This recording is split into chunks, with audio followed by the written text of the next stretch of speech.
Fédération malienne de football n'amba wele FEMA Foot au lieu d'omboloke bi ka ɲɛsin tolantan jɛkulu ani jalatigɛlaw ma. M5 RFP ni o ye mouvement du 5 juin rassemblement des forces patriotiques ye olu maaw ye kunnafoni di jɛrɛ kɛ bi wulada in na u jabalaso la. Nunu ye bi kunnafoni la kumabaw ye an bɛna dɔ wɛrɛ fara minnu kan k'o lase aw ma. Kunnafoni nunu walawalali kuntagaya tɛna janya tuguni.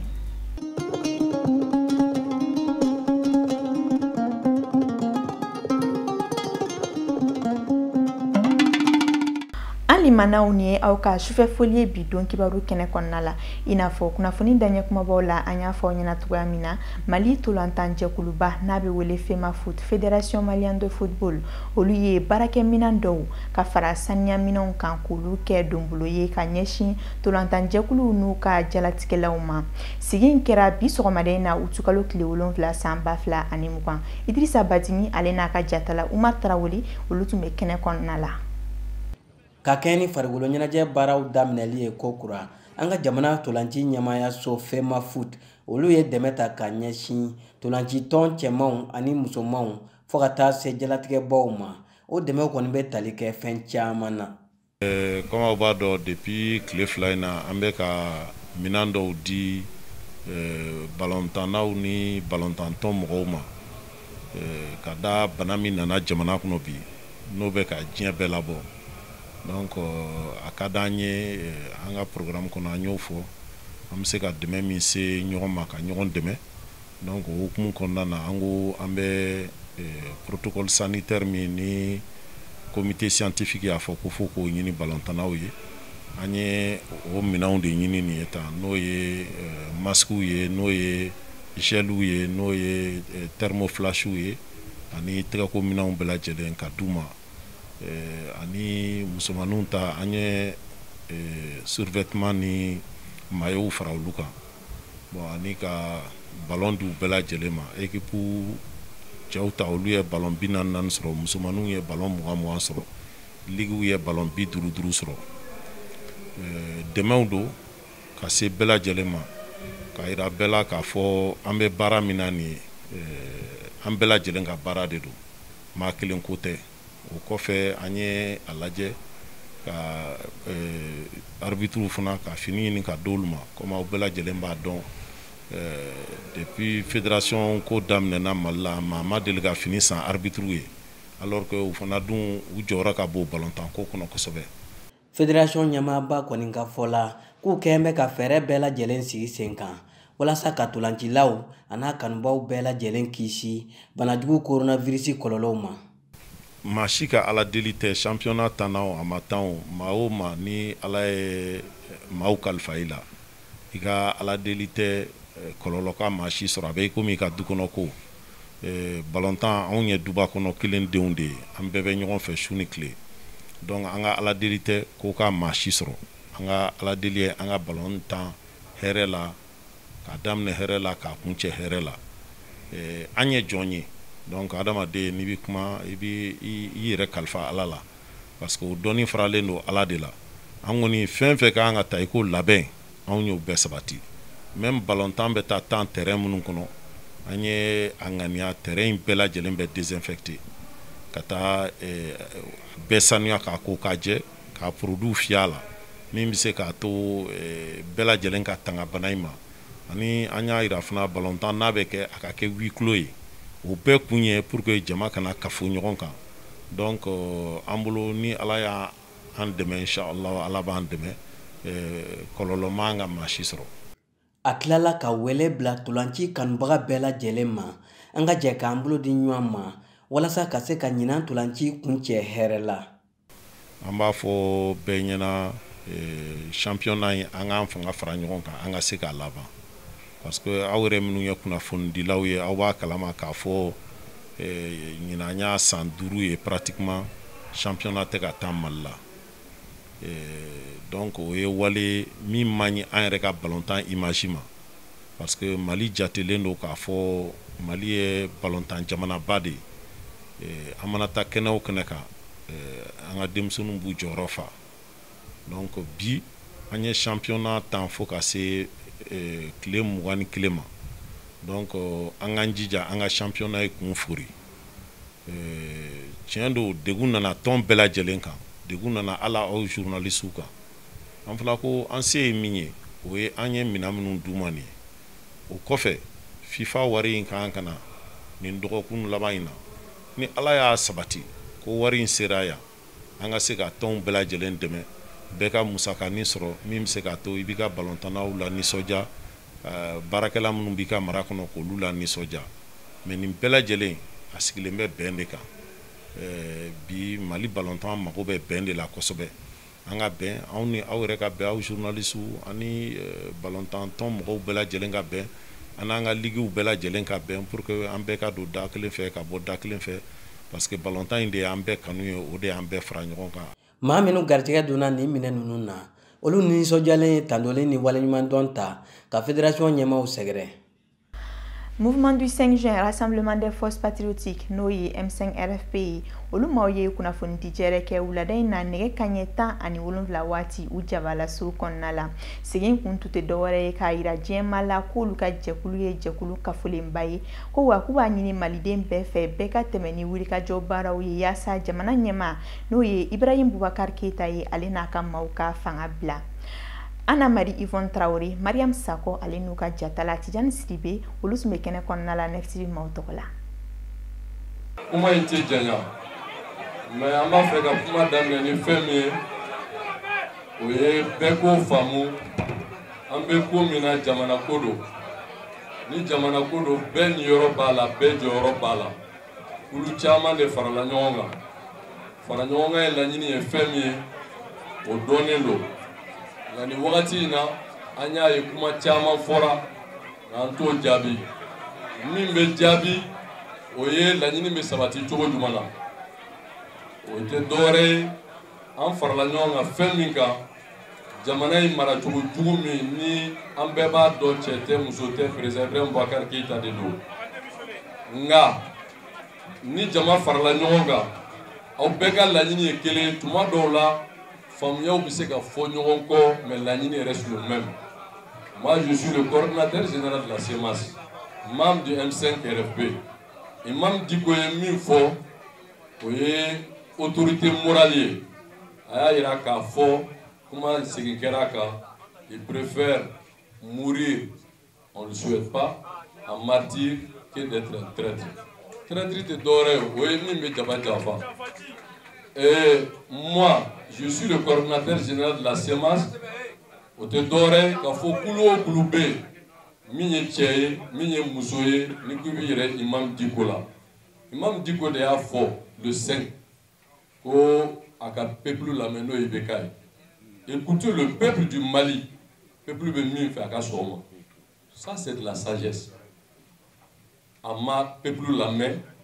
Imam de y'a fɔ ko n'i ko a ka kelen to yen a bɛ fila kɛ, a bɛ saba kɛ, a bɛ naani kɛ. Mais le 5 résultat min sɔrɔla, il s'est précipité n'o ye école ka article ye le 7 ko o sɛbɛn k'a fɔ ko sɔn kɛr'o ma ko k'o di. Donc le 5 bɔli nafa sɔrɔla la. Le 19 bɔli min kɛra, mais o kɔfɛ de nafa min sɔrɔla la. Cour constitutionnelle ni bɛɛ y'a fɔ ko Manassa, dɔw ko Duguci, Manassa, peu importe. Mais au kɛra sababu ye juge, 5 juges de cette cour ont démissionné. Ça veut dire que le 19 bɔli nafa sɔrɔla la. O de kɔfɛ CEDEAO bɛɛ nana ko ka kumaɲɔgɔnya kɛ. Adamaden n'i sɔnna kumaɲɔgɔnya ma, par principe, ça veut dire que tu es dans la négociation. O négociation senfɛ, an tun ye hakilila dɔ sɔrɔ nin yɔrɔ in na yan. O tun ye k'a fɔ président Ibrahim Boubacar Keita sa démission et son régime. An b'o fɔ don fɔlɔ min na, c'était EMK, CEMAS, FSD. Taalen ɲɛfɛ kulu caman nana fara kan. On va faire l'économie de ça. Mais mémorandum min fɔra ne y'a fɔ yan, n ko a ye mémorandum n'i y'a fɔ a tɛ sɔn. An tɛmɛn'o fana na. Donc an bɛ kɛlɛ de la. Ni kɛlɛ bɛ kɛlɛ la, lahala dɔw bɛ kɛ, kɛlɛ bɛ position dɔw ta. Nka laɲini, an ma ɲinɛ o kɔ, an ma bɔ o kɔnɔ. J'ai toujours dit et je l'ai toujours répété. Parfois, ma légitimité est liée à l'imam Diko. Imam Diko est min fo mbe joye. Mais Imam Diko nanaya anga sigi labana. a ko ale ni M5 bɛɛ bɛ ɲɔgɔn fɛ wa an bɛɛ ka laɲini ye kelen nka bɛɛ n'i ka rôle don minnu bɛ se ka kɛlɛ kɛ ni politique fɛrɛ olu bɛ yen minnu ka wulikajɔ bɛ se ka kɛ sababu ye ka jama in lafaamuya o bɛ yen minnu yɛrɛ bɛ se ka kɛ sababu ye ni kumaɲɔgɔnya bɛ yen ka jama in fara ɲɔgɔn kan o bɛ yen mais l'objectif reste le même. Mali ladalafɛnw kɛrɛnkɛrɛnnenya la musow ka baara an'u ka so masirifɛnw minan dɔw ye segi yirimaw ye ale ni nin waati na segi fasiya caman kuraw bɔlen bɛ minnu dilannen bɛ mana la an ka bolola baarakɛlaw bɛ segi minnu da olu bɛ u jɔyɔrɔ la halisa an ka jamana kɔnɔna la ka da u nafaw kan Idrissa Badimi ale ni a ka jatala Umar Traoré olu ka sɔrɔlenw filɛ segi yirimaw ko kan. Segi ye fɛn kɔrɔba ye an ka jamana kɔnɔ kabini lawale an faw y'a sɔrɔ u faw la olu fana y'a sɔrɔ u mɔkɛw la hali sisan anw b'a la k'an mago ɲɛ a la nka segi in bɛ dilan cogo di ani nafa jumɛn ni jumɛn b'a la de. Segi in bɛ dilan ni sɛbɛ de ni sɛbɛ tɛ dilan ni fɛn wɛrɛ ye tigɛyɔrɔ ka ca n'a tigɛra a nali ka gɛlɛn dɔɔni mobiliw la mais a kɔni cogo o cogo la a bɛ na qualité caman b'a la segiba b'a la étagère b'a la i n'a fɔ nin filɛ nin cogo min na valise ninnu vesi ninnu an b'olu caman kɛ modèle caman b'a la. An ka laadala fɛn kɔrɔw don depuis lawale la segi bɛ dilan a kɔni bɛ dilan minɛdonnaw kama bololafɛn min bon mɔgɔw b'a san u b'u ka fɛnw k'a kɔnɔ dɔw yɛrɛ b'a san u bɛ denfiniw k'a kɔnɔ dɔw b'a san u bɛ mɔgɔkɔrɔba finiw k'a kɔnɔ sokɔnɔna na donc an kɔni b'a dilan mɔgɔw b'a san n'o ye komin de ye. Segi dilanna caman fana y'a jira k'a fɔ k'u kɛn bɛ k'u dahirimɛ sɔrɔ a la. I b'i ka dahirimɛ sɔrɔ fɛn o fɛn na i tɛ se k'a fɔ k'o ye baarakolo ye mais ne bɛ n ka denbaya balo a la ne bɛ n ka fɛn ninnu bɛɛ k'a la donc ne tɛ se k'a fɔ ko n tɛ nafa sɔrɔ a baara la quoi. Alhamdulillah nafa min b'a la an kɔni an b'a dilan an b'an ka nasɔngɔ sɔrɔ a la n'o tɛ sinɔn segi kɔni a nafa yɛrɛ ka dɔgɔ san dɔɔni mais alhamdulillah kɔni an kɔni b'an ka nasɔngɔ sɔrɔ a la. Baara mana kɛ cogo o cogo gɛlɛya bɛ sɔrɔ a kɔnɔna na u y'a jira fana k'a fɔ ko gɛlɛya dɔɔni fana bɛ baara in kɔnɔna na. Bon gɛlɛya b'a kɔnɔ basi ye sɛbɛn in yɛrɛ a tɛ sɔrɔ Bamakɔ lamini na yan sɛbɛn bɛɛ bɛ tigɛ k'a ye bon n'an y'a tigɛ k'a ye n'a nana n'an ye min dilan n'u banna an bɛ tila ka taa dɔ wɛrɛ tigɛ yarɔ n'a banna n'i taara dɔ tigɛ ko la baara bɛ suma o waati donc f'i kana n'o ye ka tila ka a commencer tuguni donc o gɛlɛya dɔrɔn kɔni man kan. Baara ka kɛ prix ka se ka sɔrɔ segi la parce que a prix fana ka dɔgɔ client dɔw bɛ yen i bɛ se k'a fɔ dɔw ma sa ko nin 1500 ni 500 ɲɔgɔn a bɛ se k'a fɔ ko non ko ka ca donc bɛɛ gɛlɛyaw b'a la quoi. Jiri dɔn so dɔn yɛrɛ dɔn de ɲɔgɔn tɛ ni an sera k'an ka jamana bolola baarakɛlaw dɛmɛ walasa k'an ka fɛn kɔrɔw don ba la o bɛ se ka kɛ sababu ye k'an ka jamana ɲɛtaga sinsin. Mali kɔnɔ kungow la ka jɛ ka fini kelen tigɛ yaasa ka bɔ ɲɔgɔn ma n'a bɛ wele ko uniforme olu tigɛli kɛlen bɛ laada ye an ka kɔɲɔw la kɛrɛnkɛrɛnnenya la musolakaw bolo laada min n'a bɛ ka kɛ degunba ye an ka sigidaw kɔnɔna la maa caman ye u hakilina di a ko la n'a sɔrɔ nafa bɛ a la wali kelen dan kan ka sigi ni jagoya laada in na ka bɔ an ka jamana kɔnɔna la. Mariam Sako, Anna Marie Yvonne Traoré ale ni Tijani Sidibe olu ye ɲinini kɛ a ko kan. An hakilinata ye min ye a kan ka dabila sabu an ɲɛ b'a la ko in cayara fo sisan cɛmisɛnninw fana n'i taara mairie la baara wɛrɛ foyi t'u la olu fana bɛ na yɛlɛma ka kɛ uniforme ye tile kururu baara t'u la quoi o bɛ tilen ka pan ko uniforme c'est pas la peine ni tulonkɛ cayara jamana kɔnɔ kojugu a man ɲi o bɛ se ka ko wɛrɛw ɲɛɲini min tɛ nin ye n'u y'a ɲɛɲini a bɛ sɔrɔ mais ka kɛ uniforme ye ka kɛ jurutaw ni fo cɛmisɛnninw fana ka hakilina donna la sisan donc cɛmisɛnnin caman bɛ san u yɛlɛmana o kelen de la